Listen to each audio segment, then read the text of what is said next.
Hello everyone, today we'll talk about how to fix or how to solve offers on Telegram app. To know how to fix or how to solve offers, you should just go to settings.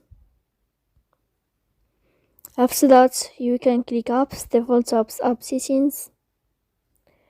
Here in this list, you will enter to the window or to the app of Telegram and you can click.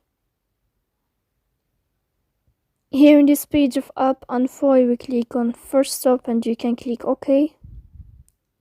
Then you will enter to the window of storage. Here you can click clear cache.